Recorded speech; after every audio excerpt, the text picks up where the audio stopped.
The royal secret that almost changed history in the heart of London, where ancient traditions meet modern security. A single envelope threatened to unravel decades of royal protocol. What started as a routine morning at one of Britain's most secure royal residences would spiral into a heart-stopping drama that tested loyalty, duty, and the very foundations of royal protection. When Senior Protection Officer Michael Harrison arrived for his shift that crisp October morning, he had no idea he would soon face the most challenging decision of his 15-year career. Hidden within what appeared to be routine correspondence lay a message so sensitive, so potentially damaging, that its discovery would set off a chain of events reaching the highest levels of the royal household. This is the true story of how one vigilant guard's split-second decision prevented a scandal that could have shaken the monarchy to its core. It's a tale of forbidden love, dangerous secrets, and the extraordinary lengths some will go to protect those they serve. But most importantly, it's about the moment when duty and conscience collided, forcing an ordinary man to make an extraordinary choice. The letter was never meant to be found. The sender believed their secret was safe. The intended recipient had no idea what was coming. But sometimes fate intervenes in the most unexpected ways, and on this particular morning, destiny wore the uniform of the Royal Protection Service. What you're about to read will take you behind the heavily guarded walls of royal life, into a world where every letter is scrutinized, every visitor is watched, and every secret carries the weight of the crown itself. Michael Harrison adjusted his earpiece as he walked through the grand entrance of Kensington Palace. The morning sun cast long shadows across the courtyard, and the familiar weight of responsibility settled on his shoulders like an old friend. At 42, Michael had spent more years protecting members of the royal family than most people spent in their entire careers. His weathered face bore the subtle marks of countless sleepless nights and high-stress situations, but his eyes remained sharp and alert. The palace was already buzzing with activity. Staff members hurried through the corridors with their usual purposeful stride, preparing for another day in the complex machinery of royal life. Michael nodded to familiar faces as he made his way to the security office, where the day's briefings would outline potential threats, scheduled appointments, and any unusual circumstances requiring extra attention. "Morning, Harrison," called out Inspector Sarah Collins as she emerged from the communications room. Sarah had been Michael's supervisor for 3 years, and their professional relationship had developed into one of mutual respect and trust.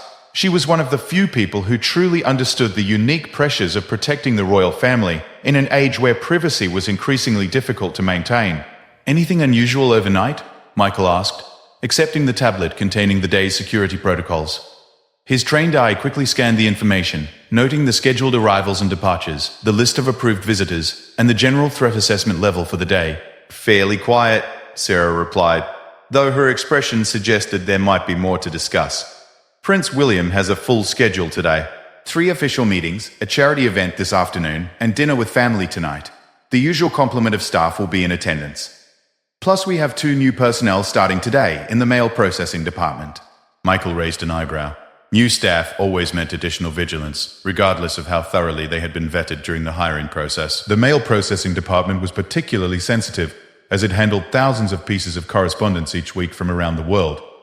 Everything from children's drawings to formal invitations required careful scrutiny before reaching its intended recipient. The security briefing continued for another 20 minutes, covering everything from weather conditions that might affect outdoor movements to updated intelligence about potential security concerns. Michael absorbed every detail with the focused attention that had kept him alive and successful in this demanding profession. When the briefing concluded, he made his way to his assigned post for the morning shift. Kensington Palace operated with the precision of a Swiss watch, but beneath the surface calm lay layers of complexity that would overwhelm most outsiders. Michael's role required him to understand not just the physical security aspects of his job, but also the intricate social dynamics, the unspoken protocols, and the delicate balance between protection and privacy that defined royal life.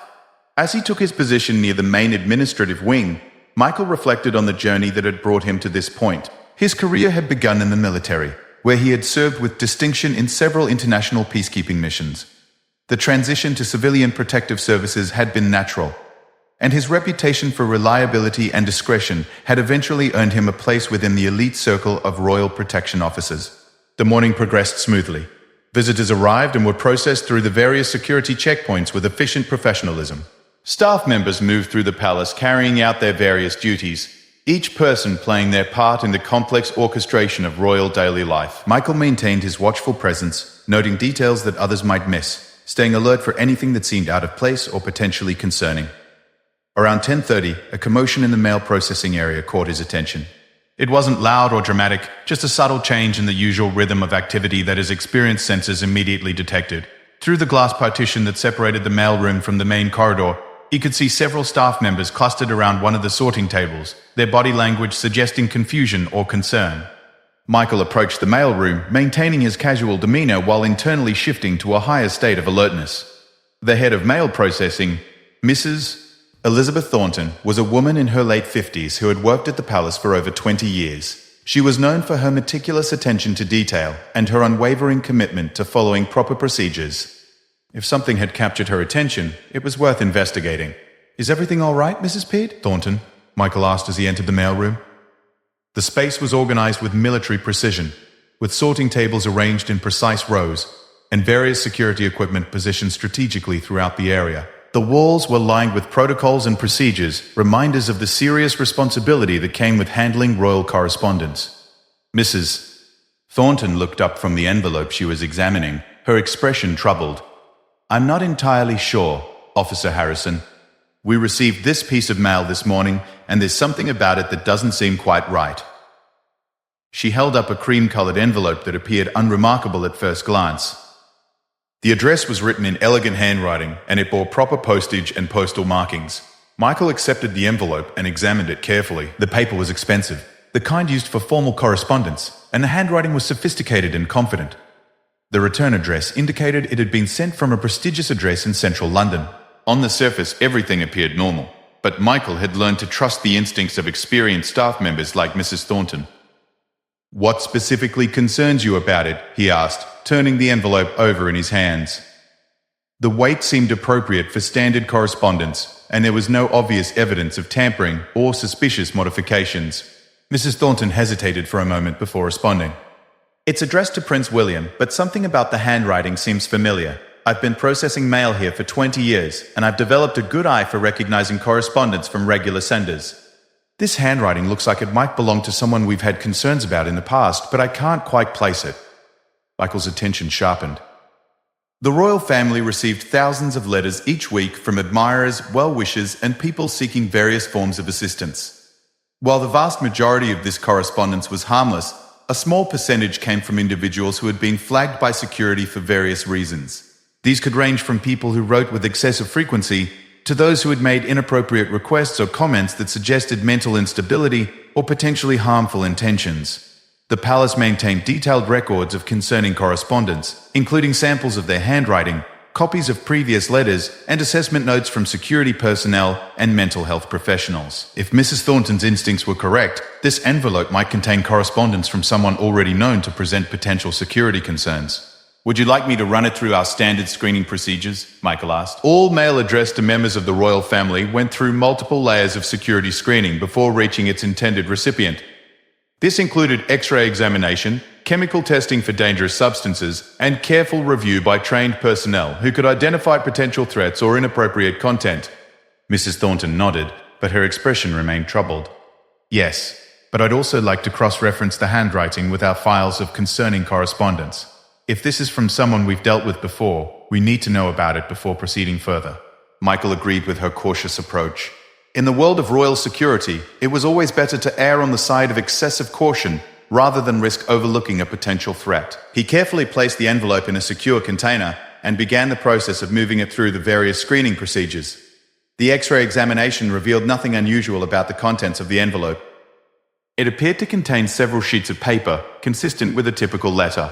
The chemical screening also produced no concerning results, indicating the absence of any dangerous substances. However, the handwriting analysis would require more time and careful comparison with the extensive files maintained by the security department.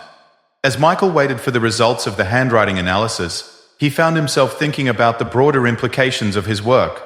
Every day, he and his colleagues made dozens of decisions that could potentially impact the safety and privacy of the royal family. The vast majority of these decisions were routine and straightforward, but occasionally they encountered situations that required careful judgment and discretion. The palace received correspondence from all corners of the world, and while most of it was positive and supportive, there was always the possibility that someone with harmful intentions might attempt to establish contact with members of the royal family. The screening procedures had been developed over decades of experience and were constantly updated to address new and emerging threats. An hour later, the handwriting analysis results arrived, and they confirmed Mrs. Thornton's suspicions. The envelope had been sent by someone identified as Margaret Whitfield, a 47-year-old woman from London who had been flagged by security 18 months earlier for sending inappropriate correspondence to various members of the royal family. Her previous letters had contained romantic fantasies and increasingly personal questions that had raised concerns about her mental state and her potential to escalate her behavior. Michael reviewed Margaret Whitfield's file, which painted a picture of a lonely and troubled individual who had become obsessed with the royal family, particularly Prince William. Her previous correspondence had been forwarded to mental health professionals for evaluation, and while she had not been assessed as an immediate physical threat, her behavior pattern suggested the need for continued monitoring and careful handling of any future contact attempts. The question now was whether to open and read the letter or to handle it through alternative procedures. Palace protocol provided several options for dealing with correspondence from flagged individuals, ranging from immediate disposal to careful examination and documentation before filing with security records. As Michael considered his options, he realized that this moment represented exactly the kind of situation that defined his professional life. The decisions he made in the next few minutes could have implications that extended far beyond the simple matter of processing one piece of mail. The safety and privacy of the royal family depended on the careful judgment and professional expertise of people like him, and he took that responsibility very seriously indeed. Michael made the decision to open the letter under controlled conditions. Following established protocol, he moved to a secure examination room equipped with proper lighting and documentation equipment. Mrs. Thornton accompanied him, as her experience and attention to detail had proven valuable in similar situations. The room was designed specifically for examining potentially sensitive correspondence, with cameras positioned to record the entire process for later review if necessary. Using sterile gloves and proper handling procedures, Michael carefully opened the envelope. The paper inside was expensive stationery that matched the envelope, and the letter was written in the same elegant handwriting that had first caught Mrs. Thornton's attention. As he unfolded the pages, Michael immediately noticed that this correspondence was different from Margaret Whitfield's previous letters. The first page contained what appeared to be a normal letter expressing admiration for Prince William's charitable work and public service. The language was respectful and appropriate, lacking the concerning personal tone that had characterized her earlier correspondence. For a moment, Michael wondered if Mrs. Dad Mosby, Thornton's instincts might have been incorrect, or if Margaret Whitfield had somehow resolved whatever personal issues had previously led to her inappropriate communications. However, as he continued reading, the tone of the letter began to shift. The second page contained increasingly personal observations about Prince William's private life, including details about his family relationships and personal habits that would not be available to the general public. The information was specific enough to suggest that the writer had access to insider knowledge about the royal family's private activities. Michael's concern deepened as he read further. The third page revealed that Margaret Whitfield claimed to be in regular communication with someone who worked within the royal household. She wrote about receiving confidential information regarding Prince William's schedule, his personal preferences, and even intimate details about his marriage and family life. The letter suggested that this insider source had been providing her with information for several months. The final page of the letter contained the most alarming revelation. Margaret Whitfield wrote about her plans to use the information she had received to arrange what she described as a chance encounter with Prince William during an upcoming public appearance. She provided specific details about security arrangements and timing that would only be known to someone with direct access to confidential planning information. Mrs. Keyes, Thornton's expression grew increasingly grave as she watched Michael read through the letter. Her years of experience in processing royal correspondence had exposed her to various forms of inappropriate communication. But the implications of this particular letter were more serious than typical fan mail or even standard security concerns. "This suggests we may have a serious breach of security within the household," Michael said quietly, carefully placing the letter on the examination table. "If Margaret Whitfield is receiving accurate information about Prince William's private activities and security arrangements, someone with trusted access is providing it to her." The possibility of an insider security breach was one of the most serious situations that Royal Protection Services could face. Unlike external threats that could be managed through physical security measures and screening procedures, insider threats were far more difficult to detect and prevent. Someone with legitimate access to confidential information could potentially cause enormous damage before their activities were discovered. Michael immediately contacted Inspector Collins to report the situation.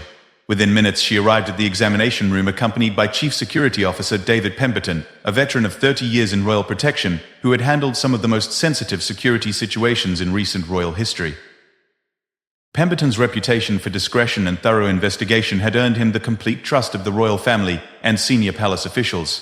"Walk me through exactly what you've found," Pemberton said, his calm demeanor masking the serious concern that Michael knew he must be feeling. The chief security officer examined the letter carefully, taking note of specific details and cross-referencing them with his extensive knowledge of current security protocols and personnel access levels. Mrs. Thornton provided additional context about Margaret Whitfield's previous correspondence and the specific concerns that had led to her being flagged by security.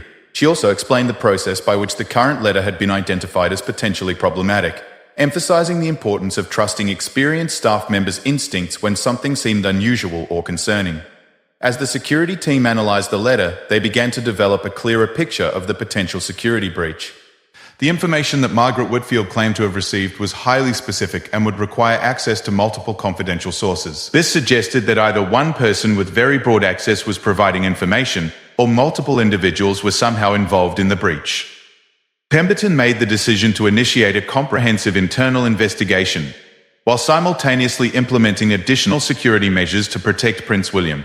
The investigation would need to be conducted with extreme discretion to avoid alerting any potential insider threats while gathering evidence and identifying the source of the security breach. The first step involved reviewing access logs and personnel records to identify everyone who had access to the specific information mentioned in Margaret Whitfield's letter. This included staff members from various departments, security personnel, and even family members who might have inadvertently shared confidential information. The investigation team would need to examine communication records, travel patterns, and any unusual behavioral changes that might indicate suspicious activity. Meanwhile, immediate modifications were made to Prince William's upcoming schedule and security arrangements. Events mentioned specifically in Margaret Whitfield's letter were either cancelled or significantly altered to prevent any potential security incidents. Additional protective personnel were assigned, and enhanced screening procedures were implemented for all public appearances. Michael found himself assigned to the investigation team, his sharp observational skills and familiarity with the case making him a valuable asset in identifying potential suspects and gathering evidence. The investigation would require careful coordination between multiple departments and agencies, including local law enforcement and specialized security services with experience in handling sensitive royal protection matters. The team began by creating a detailed timeline of events based on the information in Margaret Whitfield's letter. They compared this timeline with official records of Prince William's activities, staff schedules, and access logs to identify potential sources for each piece of confidential information. The process was painstaking and methodical, as any mistake could either compromise the investigation or unfairly implicate innocent staff members. As the investigation progressed, several concerning patterns began to emerge. The confidential information in Margaret Whitfield's letter appeared to have come from multiple sources rather than a single insider. This suggested either a coordinated effort involving multiple individuals or one person with access to information from various departments and security levels. One particularly troubling aspect of the case was the timing of the information. Some of the details mentioned in the letter were extremely recent, suggesting that the security breach was ongoing and that Margaret Whitfield was receiving regular updates from her source or sources. This meant that whoever was providing information might be planning to continue their activities, potentially putting Prince William at greater risk. The investigation team also discovered that Margaret Whitfield had been more active in recent months than her security file had indicated. She had been spotted at several public events where Prince William had appeared, though she had not attempted to approach him directly or engage in any behavior that would have attracted immediate security attention. Her presence at these events now took on more ominous implications given the confidential information she had been receiving. Michael spent long hours reviewing security footage from recent public events, looking for any sign of Margaret Whitfield or anyone who might have been assisting her in gathering information about Prince William's activities. The work was tedious and demanding, requiring careful attention to detail and the ability to spot subtle patterns that might indicate coordinated surveillance or information gathering. As the investigation entered its second day, the team made a breakthrough that would dramatically change the direction of their inquiry. Hidden within Margaret Whitfield's letter was a reference to a specific piece of information that had been known to only 3 people within the royal household. This discovery would allow the investigation team to focus their attention on a much smaller group of potential suspects, but it would also reveal that the security breach was even more serious than they had initially suspected. The revelation came when Pemberton noticed that Margaret Whitfield had written about a private conversation between Prince William and his wife that had taken place in their personal residence just 2 days earlier. The conversation involved sensitive family matters that would never be discussed in the presence of staff members or security personnel. The only way for Margaret Whitfield to have knowledge of this conversation was if someone with unprecedented access to the royal family's private life was providing her with information. This discovery transformed the investigation from a concerning security breach into a potential threat to the fundamental privacy and safety of the royal family. The implications were staggering, and the investigation team realized they were dealing with something far more serious than anyone had initially imagined. The gravity of the situation necessitated bringing in additional resources from the highest levels of royal security.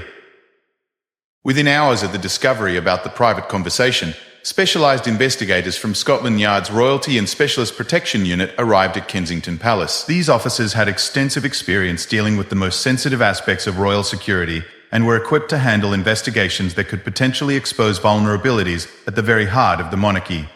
Detective Chief Inspector Amanda Foster took charge of the expanded investigation.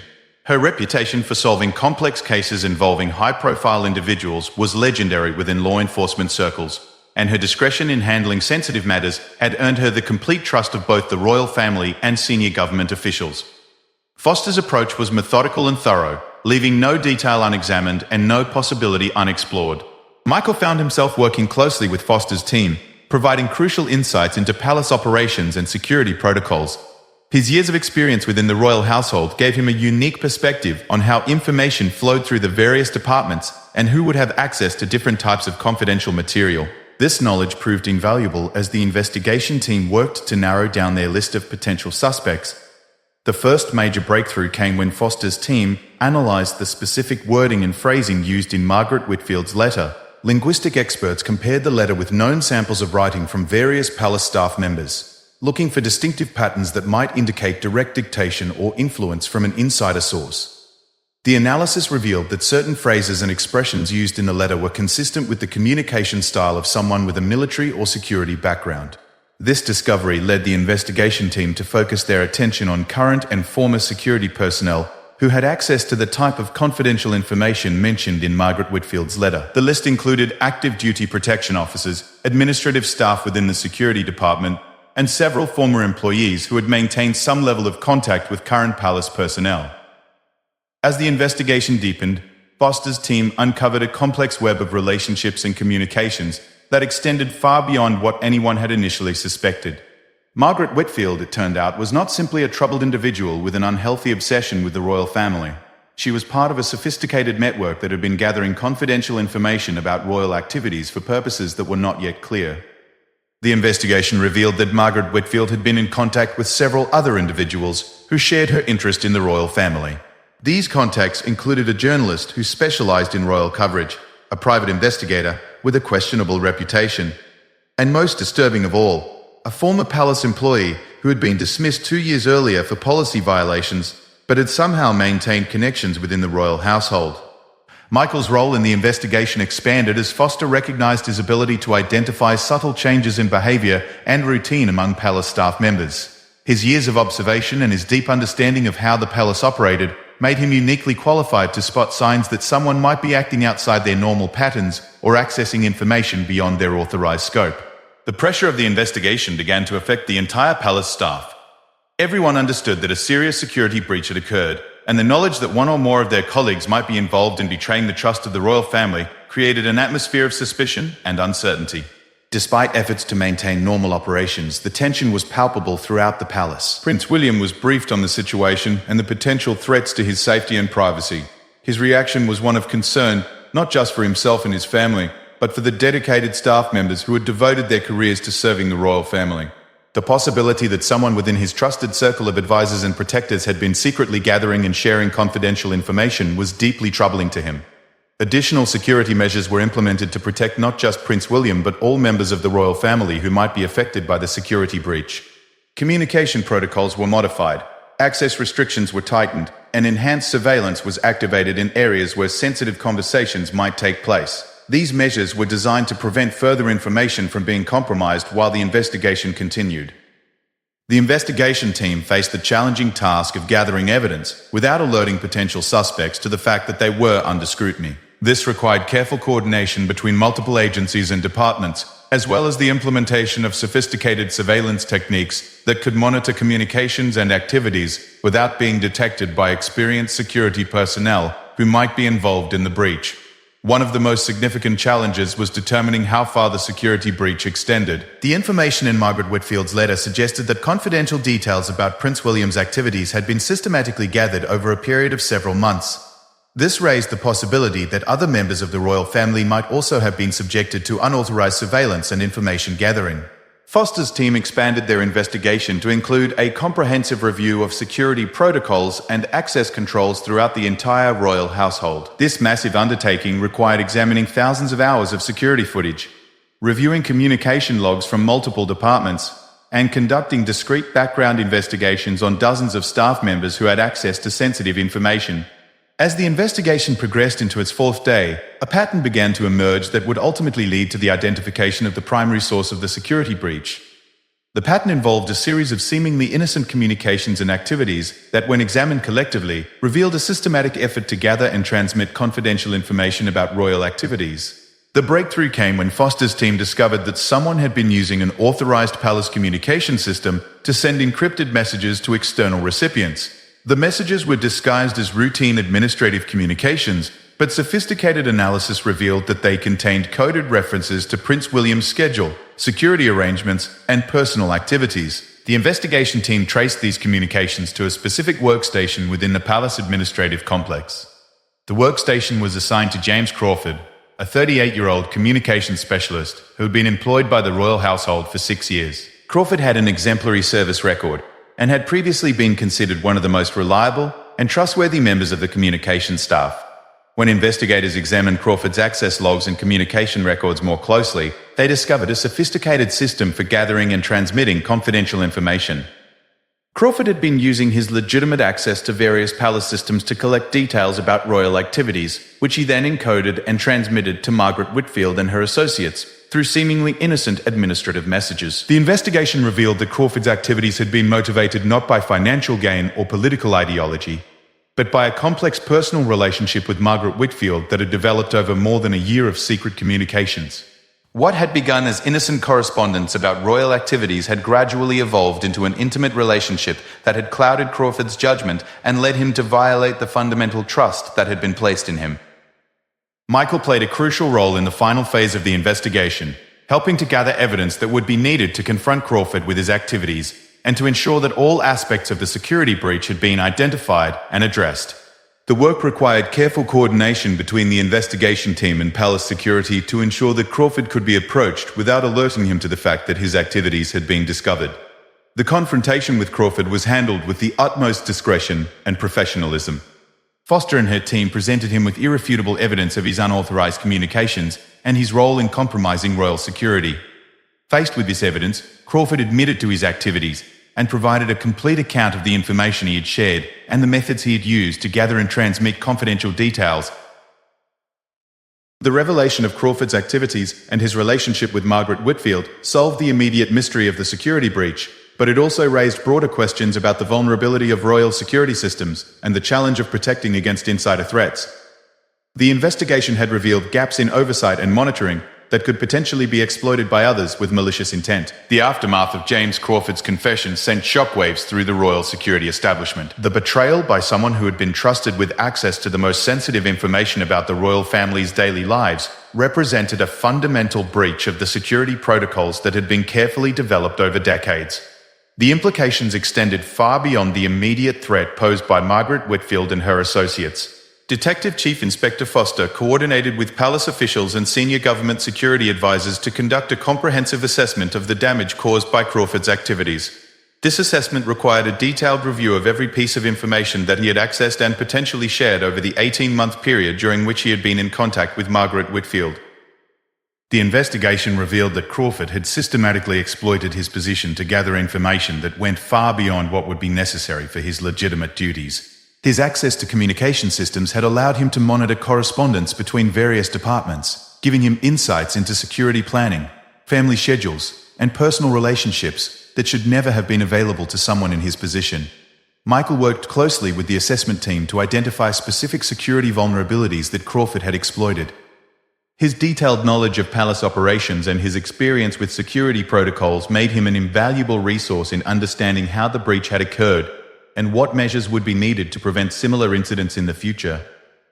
One of the most concerning discoveries was that Crawford had been sharing information not just with Margaret Whitfield, but with a broader network of individuals who had various interests in royal activities. This network included journalists seeking exclusive stories, private investigators working for tabloid publications, and several individuals whose motivations remained unclear, but whose activities suggested potential threats to royal security. The scope of the security breach necessitated a complete review of personnel access controls throughout the royal household. Foster's team worked with palace security officials to implement enhanced screening procedures for all staff members with access to sensitive information. This included more frequent background checks, enhanced monitoring of communication activities, and stricter controls on information access based on specific job requirements. Margaret Whitfield was taken into custody for questioning about her role in the security breach and her plans for using the confidential information she had received. During her interrogation, she revealed additional details about the network of individuals who had been involved in gathering and sharing royal intelligence. Her cooperation with investigators helped to identify other potential security threats and led to the arrest of several individuals who had been involved in various schemes to exploit confidential royal information.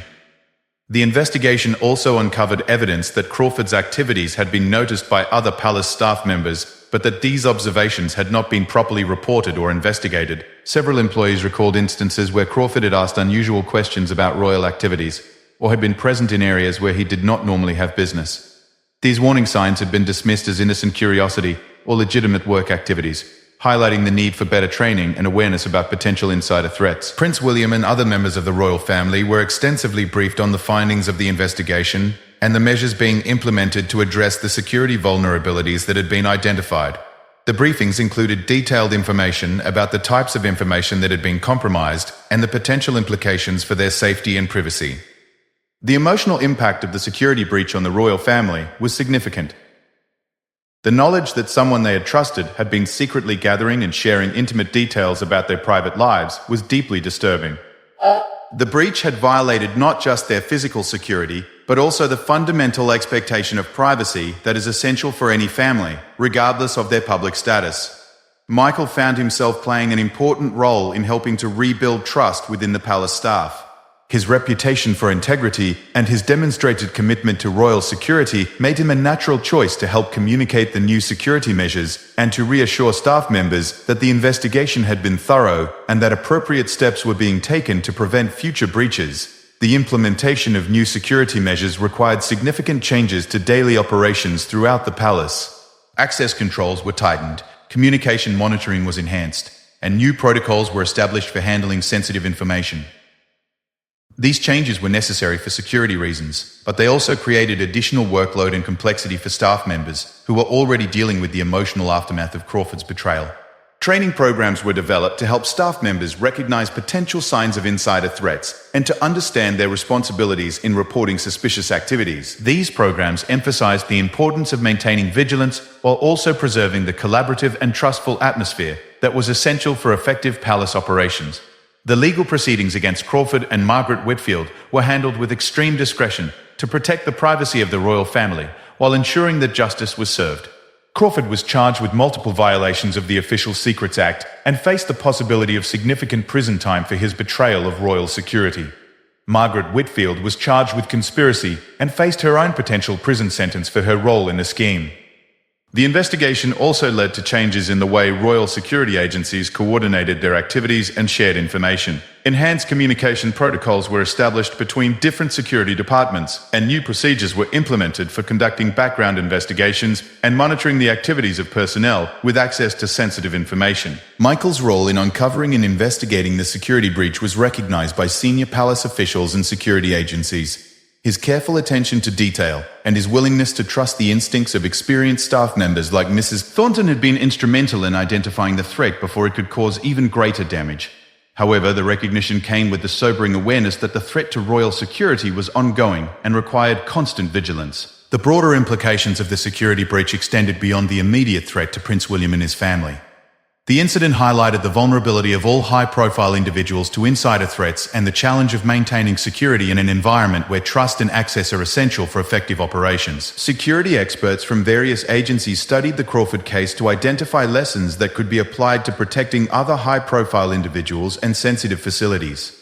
The case became a reference point for understanding how trusted insiders could exploit their positions and how organizations could better protect themselves against such threats. The investigation team also examined whether there were any connections between Crawford's activities and other security incidents or threats that had been identified in recent years. While no direct connections were found, the investigation revealed patterns of behavior and vulnerability that could potentially be exploited by other individuals with malicious intent. As the immediate crisis began to subside, attention turned to the long-term implications of the security breach and the measures that would be needed to restore confidence in royal security. The incident had demonstrated that even the most carefully designed security systems could be vulnerable to threats from within, and that protecting the royal family required not just physical security measures, but also careful attention to the human factors that could compromise those measures. The case also highlighted the importance of having experienced and dedicated security personnel like Michael Harrison, who could recognize potential threats and respond appropriately when unusual situations arose.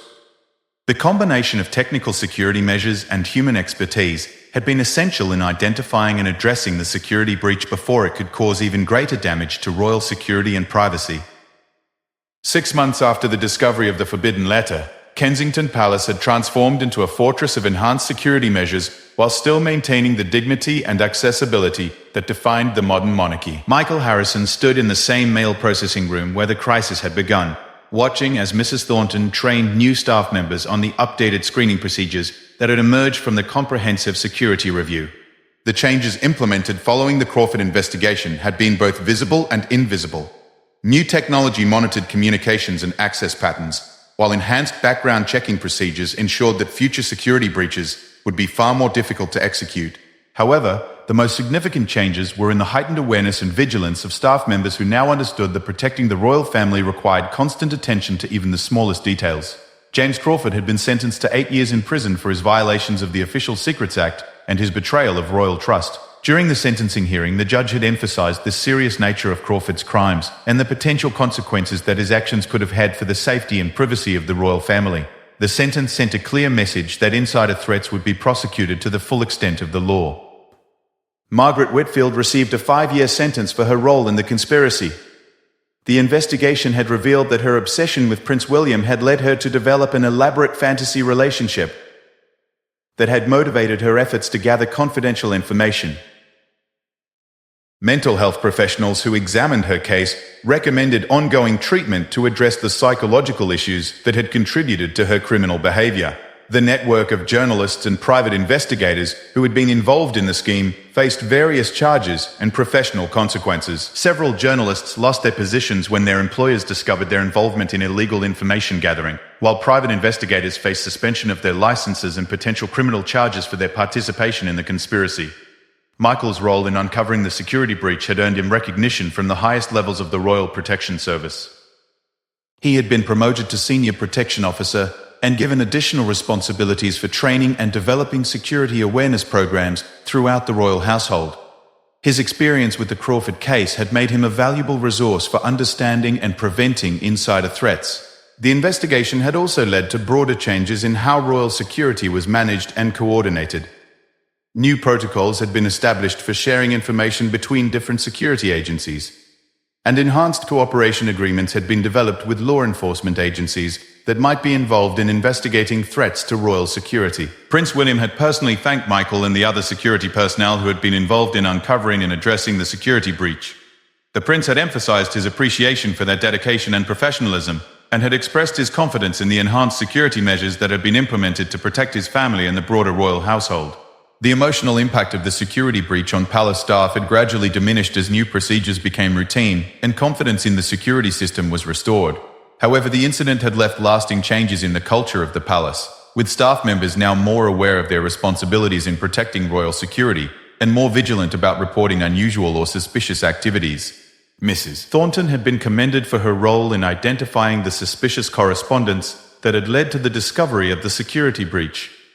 Her decades of experience and her careful attention to detail had been instrumental in preventing what could have been a far more serious threat to royal security. She had been asked to develop training materials to help other staff members develop similar skills in recognizing potential security concerns. The enhanced security measures had required significant adjustments in how the palace operated on a daily basis. Staff members had adapted to new access controls and monitoring systems, while also learning to balance security requirements with the need to maintain the welcoming and accessible atmosphere that characterized the modern royal household. The incident had also led to changes in how the royal family approached their public engagements and personal security. While they remained committed to maintaining their connection with the public, additional precautions were now taken to ensure that confidential information about their activities could not be exploited by individuals with malicious intent. Detective Chief Inspector Foster had completed her investigation and returned to her regular duties with Scotland Yard, but she maintained an ongoing relationship with royal security officials to ensure that lessons learned from the Crawford case could be applied to future security challenges. Her expertise and experience had been invaluable in uncovering the full extent of the security breach and in developing measures to prevent similar incidents. The case had become a reference point for security professionals throughout the government and private sector. The detailed analysis of how Crawford had exploited his trusted position had provided valuable insights into the psychology and methods of insider threats, leading to improved security measures in other high-profile organizations and facilities. Academic experts in security and criminology had studied the case to better understand the factors that could lead trusted employees to betray their responsibilities. The research had contributed to the development of better screening procedures and monitoring systems that could help identify potential insider threats before they could cause serious damage. The broader implications of the security breach extended beyond royal protection to encompass the security of other high-profile individuals and sensitive facilities throughout the country. Government agencies and private organizations had reviewed their own security measures in light of the lessons learned from the Crawford case, leading to improvements in how insider threats were identified and addressed. The media coverage of the case had been carefully managed to protect the privacy of the royal family while ensuring that the public understood that appropriate measures had been taken to address the security breach. The coverage had emphasized the professionalism and dedication of the security personnel who had uncovered and investigated the threat, helping to maintain public confidence in royal protection services. As Michael reflected on the events that had begun with Mrs. Thornton's suspicions about a single piece of mail, he was struck by how a moment of careful observation and professional instinct had prevented what could have been a much more serious threat to royal security.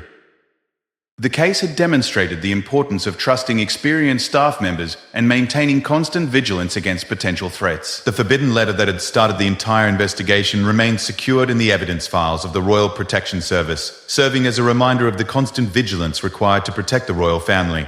The letter had been analyzed extensively by security experts and had contributed to a better understanding of how seemingly innocent correspondence could conceal serious security threats. The relationships between staff members throughout the palace had gradually healed from the trauma of discovering that one of their trusted colleagues had been betraying royal security. New staff members had been hired to replace those who had been involved in the security breach, and enhanced screening procedures ensured that future personnel would be thoroughly vetted before being granted access to sensitive information. The case had also highlighted the importance of maintaining strong communication between different departments and security agencies. The enhanced coordination that had been implemented following the investigation had improved the overall effectiveness of royal protection and had created a more robust system for identifying and responding to potential threats. Michael's experience with the Forbidden Letter case had shaped his approach to royal security and had made him more sensitive to the subtle signs that might indicate potential threats.